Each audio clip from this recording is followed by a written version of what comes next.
What caused unfair 2008 bank bailouts? Have you ever wondered why the 2008 bank bailouts sparked so much debate? The financial crisis that year was rooted in the collapse of the United States housing market bubble. This bubble burst led to the subprime mortgage crisis, where many borrowers defaulted on their loans. Adjustable-rate mortgages were particularly problematic, as they caused many homeowners to struggle with rising payments. As defaults increased, the value of mortgage-backed securities plummeted. Major financial institutions had invested heavily in these risky assets. When the value dropped, many of these institutions faced insolvency, putting the entire financial system at risk. To avoid a total economic collapse, the United States government intervened. In October 2008, the Emergency Economic Stabilization Act was enacted.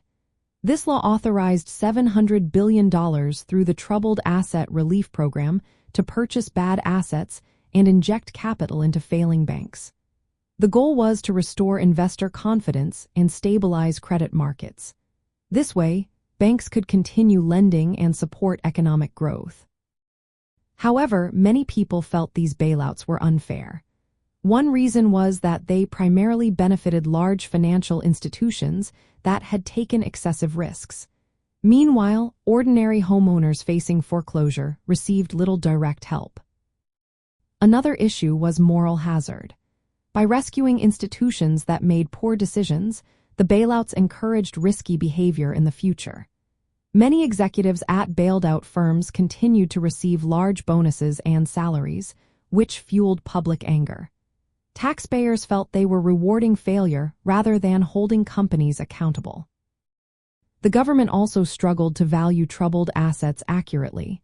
If valued at market prices, many banks would appear insolvent. Overpaying for these assets would waste taxpayer money. This uncertainty complicated the bailout process and intensified criticism from the public.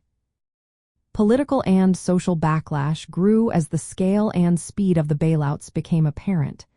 Many Americans were still facing economic hardship, leading to perceptions of injustice. This situation contributed to political polarization in the country. In the context of the 2008 market collapse, these bailouts were part of a global effort to prevent a deeper financial meltdown. Central banks worldwide coordinated to inject liquidity and lower interest rates. Governments also enacted fiscal stimulus measures to support economic recovery. Despite the controversy surrounding the bailouts, they played a role in ending the worst phase of the Great Recession by mid-2009. The 2008 bailouts highlight the challenges of managing crises in interconnected markets. They also show the tension between stabilizing the economy and ensuring fairness in government responses to financial disasters.